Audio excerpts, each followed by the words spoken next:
Dede minta maaf dan peluk terpidana, gara-gara saya kalian dihukum. Sidang peninjauan kembali, PK, 6 terpidana kasus Vina Cirebon di Pengadilan Negeri Cirebon telah memasuki sidang kelima. Dalam persidangan tersebut, terdapat momen haru ketika salah satu saksi, Dede Riswanto, yang merupakan saksi kunci dalam putusan pengadilan tahun 2016, meminta maaf kepada 6 terpidana di hadapan majelis hakim.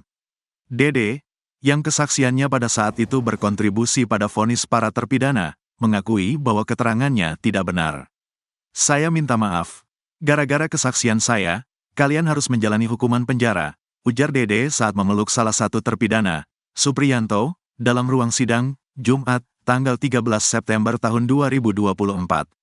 Momen emosional ini terjadi setelah majelis hakim yang dipimpin Ari Ferdian mengabulkan permintaan Dede untuk meminta maaf langsung kepada para terpidana. Dede kemudian memeluk satu persatu terpidana, yaitu Eka Sandi, Supriyanto, Hadi, Jaya, Eko Ramadhani, dan Rivaldi. Dede juga menjelaskan dalam persidangan bahwa ia dipaksa memberikan keterangan palsu tentang kematian Vina dan Eki oleh teman kerjanya di tempat pencucian mobil, bernama Aep. Kesaksian palsu tersebut disampaikan Dede saat membuat berita acara pemeriksaan, BAP, di Polres Cirebon Kota pada tahun 2016, yang kemudian menjadi dasar penangkapan para terpidana. Selain Dede, sidang kali ini juga menghadirkan 8 saksi lainnya, termasuk Liga Akbar, teman dekat salah satu korban, Eki. Liga Akbar, yang pada persidangan tahun 2016 memberikan kesaksian tentang insiden di depan SMPN 11 Cirebon, mencabut keterangannya di persidangan kali ini. Ia mengakui bahwa kesaksian sebelumnya tidak sepenuhnya benar. Saya menyesal dan minta maaf atas kesaksian yang tidak akurat, ujar Liga saat dihadirkan di persidangan. Usai memberikan kesaksian, Dede dan Liga diizinkan oleh majelis hakim untuk memeluk para terpidana, yang menciptakan suasana haru di ruang sidang. Banyak hadirin yang tampak tersentuh oleh pemandangan tersebut. Seperti diketahui, sidang yang dimulai sejak pukul 9.40 waktu Indonesia Barat ini juga menghadirkan 3 saksi warga Saladara, yakni Itno, Samsuri, dan Sahuri. Mereka memberikan kesaksian terkait peristiwa penggerebekan Aep beberapa hari sebelum kematian Vina dan Eki pada Agustus tahun 2016. Sidang akan dilanjutkan pada Rabu dan Jumat, 18 dan tanggal 20 September tahun 2024, ujar Ketua Majelis Hakim Ari Ferdian. Saka Tatal emosi tantang jaksa penuntut umum lakukan sumpah. Emosi eks terpidana kasus kematian Vina Cirebon, Saka Tatal, saat sidang peninjauan kembali alias PK, meledak setelah mendengar pernyataan jaksa penuntut umum. Bahkan, Saka Tatal sampai menantang JPU untuk melakukan sumpah Banyucis, yang dianggap keramat di Cirebon. Diketahui, kasus kematian Vina Cirebon dan Eki hingga kini memang masih menjadi perdebatan antara pembunuhan atau kecelakaan, meski sudah ada putusan pengadilan. Vina adalah gadis 16 tahun asal Kampung Samadikun, Kecamatan Kejaksan, Kota Cirebon, Jawa Barat, yang tewas bersama kekasihnya, Eki, di Jalan Raya Talu, Kecamatan Talun, Kabupaten Cirebon, Jawa Barat pada Sabtu tanggal 27 Agustus tahun 2016. Keduanya disebut menjadi korban penganiayaan geng motor. Dalam sidang, kuasa hukum menekankan bahwa para terpidana kasus Vina Cirebon ini tidak didampingi kuasa hukum sejak awal pemeriksaan. Jaksa Nofriantino Jati Fahlevi justru seolah mengarahkan bahwa sebenarnya terpidana kasus Vina Cirebon itu didampingi kuasa hukum selama persidangan. Jaksa Nofriantino Jati Fahlevi awalnya menanyakan soal sikap hakim dan jaksa saat sidang kasus Vina Cirebon pada Saka Tatal. Nofriantino Jati Fahlevi bertanya apakah Saka Tatal diancam dan dipukul hakim jaksa saat sidang kasus Vina Cirebon. Saka Tatal mengaku penyiksaan hanya didapat saat penyelidikan di Polres Cirebon Kota dan Polda Jabar. Pertanyaan Nofriantino Jati Fahlevi ini lantas mendapat keberatan dari tim kuasa hukum terpidana kasus Vina Cirebon. Bahkan Saka Tatal langsung mengangkat tangan menantang Nofriantino Jati Fahlevi untuk melakukan sumpah Banyucis.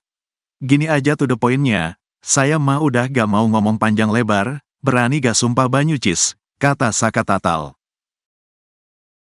Oto Hasibuan akan buktikan kasus Vina kecelakaan. Sidang peninjauan kembali, PK, 6 terpidana kasus Vina dan Eki dilanjutkan hari ini, Jumat, tanggal 13 September tahun 2024. Sebelumnya, sidang telah berlangsung pada Senin, Rabu, dan Kamis.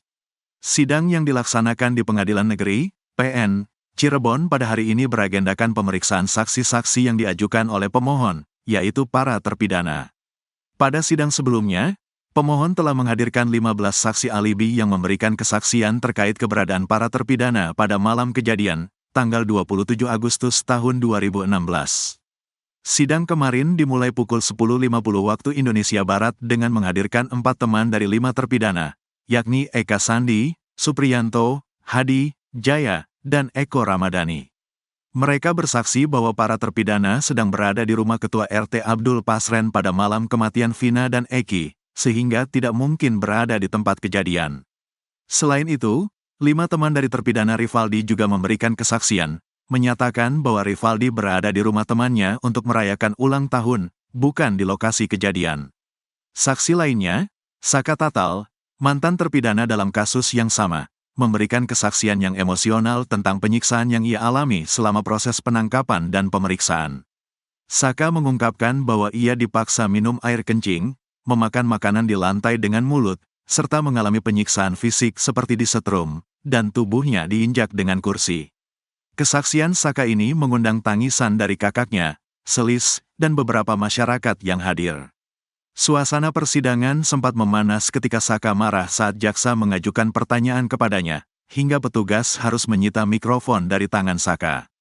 Ketua Tim Kuasa Hukum Terpidana, Otto Hasibuan, dalam keterangan persnya menjelaskan bahwa mereka akan membuktikan adanya kecelakaan, bukan pembunuhan seperti yang selama ini beredar.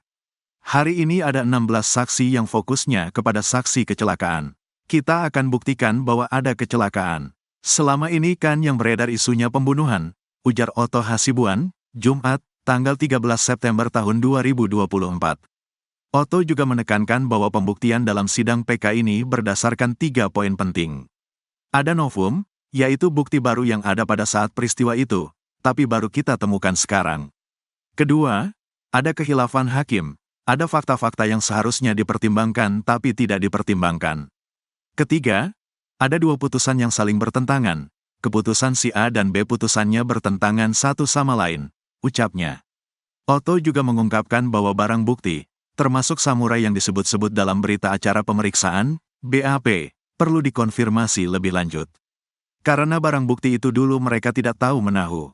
Seperti Saka Tatal yang waktu itu baru berusia 15 tahun, justru banyak kekhilafan, jelas dia. Kuasa hukum terpidana sebut ada tukang sulap dalam kasus Vina. Inilah kabar terbaru dari kasus kematian Vina Cirebon. Terbaru, 6 terpidana kasus Vina Cirebon menjalani sidang peninjauan kembali, PK, ketiga di Pengadilan Negeri, PN, Cirebon, Jawa Barat, Rabu, tanggal 11 September tahun 2024. Dalam sidang ketiga ini, pihak pengacara terpidana menghadirkan sejumlah saksi alibi terkait posisi Rivaldi, salah satu terpidana, pada tanggal 27 Agustus tahun 2016 silam. Jutek Bongso selaku salah satu kuasa hukum terpidana kasus Vina Cirebon menyoroti banyak kejanggalan dalam kasus ini. Setelah diskors, kami akan menghadirkan 14 saksi alibi lagi. Ini menyangkut Rivaldi, karena Rivaldi ini kan peristiwa LP yang berbeda. Rivaldi ditahan di Polsek Utara Barat. Dia bersama pacarnya berantem dan melakukan pengrusakan terhadap warung-warung di sekitar sana. Kemudian dia pulang membawa senjata tajam, dan sudah 3 hari ditahan. Pada tanggal 1 September tahun 2016, Rudiana datang, menjemput, dan menghadirkan barang bukti yang tadinya digunakan untuk mengancam warga, yang dipakai menjadi barang bukti tersangka pembunuhan, ujar Jutek. Mengutip tribunjabar.id, Jutek juga menyoroti soal barang bukti dalam kasus ini. Sekarang yang dihadirkan itu Mandau, itu pun satu, saya gak tahu pesulap mana yang mengubah ini semua. Ini kan patut kita pertanyakan, kasus Vina Cirebon ini banyak tukang sulap menurut saya, ucapnya. Jutek juga menyoroti kejanggalan soal pemerkosaan yang terjadi pada korban. Tukang sulapnya yaitu tadi, rangkaian peristiwa perkosaan yang dituduhkan. Kalau benar terjadi, saya rasa mereka ini pelaku perkosaan yang paling sopan sedunia. Setelah memperkosa ramai-ramai, dipakaikan kembali bajunya dengan rapi, termasuk pembalutnya, lalu dibaringkan. Apakah itu dicuci dulu atau disetrika lagi?